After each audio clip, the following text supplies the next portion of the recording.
Hey yo, so last week I made a whole video about how a 0.1 kilo when stepping on a scale is meaningless, and this week, yesterday on a Sunday, I actually went up 0.1 kilos and it kind of ruined my morning. You know, sometimes I feel like the universe just likes to fucks with you.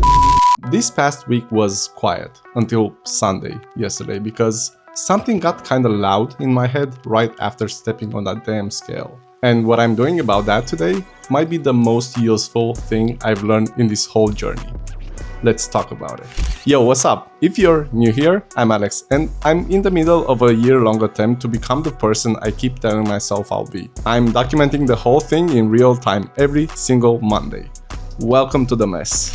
So, quick context. Last week's video was about my 120.0 weigh-in. I basically missed milestone number 2 in my whole weight loss journey by 0.1 kilos. The lesson itself was simple because 0.1 kilos is actually just noise. The scale actually measures water and food and a dozen other things, not just fat. You know, you kind of have to trust the trend, not the day. And I genuinely believed every single word. I mean, I still do. But yesterday morning, same setup, same time, same scale, after a totally uneventful week with like normal eating, normal sleep, normal training, I kinda expected to break that 120. Anything starting with 119 or 118 would have done it. However, yesterday morning, the scale showed 120.1.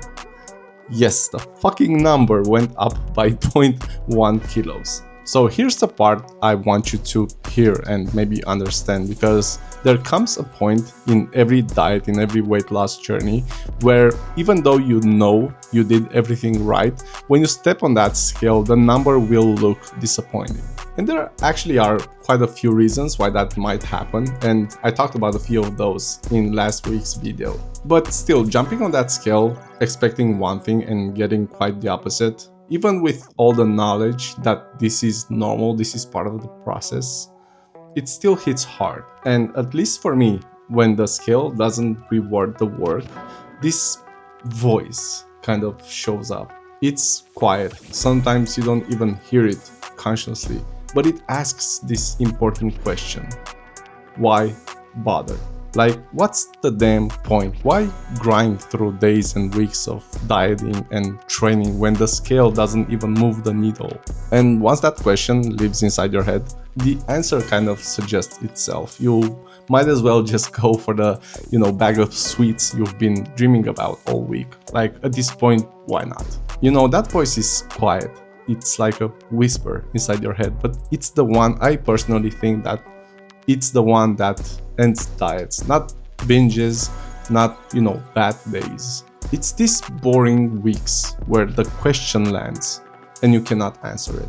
Real talk though, yesterday I lost that fight because when I saw 120.1 on the scale, I went full fuck it mode and I ate a bunch of sweets I had no intention of touching this week. It was a pure emotional response to the fucking 0.1 kilos. I said to myself it was meaningless anyway. So here's the actual lesson, because nobody does this perfectly, The thing that separates the people who transform from the people that spend years trying maybe is how fast you kind of course correct. Because one bad day doesn't kill it, But if you keep listening to that fucking voice, one bad day can easily become 2, and then 2 can become a week, and so on. Now that's what fucking kills it. So what do I do when this exact scenario happens? Well, the very next day, I run a 24-hour fast. So today, Monday, I'm fasting for 24 hours. And tomorrow, Tuesday, I'm gonna be back on track. And honestly, and I know I'm talking mostly to myself here, but if you're in one of those weeks, just learn to be okay with it. It sounds cliche, I know, but trust the process. Just trust the process, trust the trend, not the day. You're welcome to hate the day if you need to, but then just get back on the trend, because you're building something much more meaningful than what a number on a scale shows. So I'm obviously not giving up, because next week I'm attacking milestone number 2, which is going under 120.0 kilos after 3.5 years now, once again. It's gonna be the same routine, same patience, same boring work. Well, except for this 24-hour fast. The number is data, the behavior is the promise, and I'm still keeping that promise. So, drop a comment with your version of my yesterday. The moment you fell off a long goal and what you did the next day about it. And if you want to see whether milestone number 2 finally falls next week, hit that subscribe button. It really helps, and I'm gonna have a video every single Monday. And speaking about milestones, in last week's video I talked about exactly why 0.1 kilos should not make a difference. Worth a watch if you haven't seen it. I obviously needed to rewatch it myself. And always remember, it's not that serious.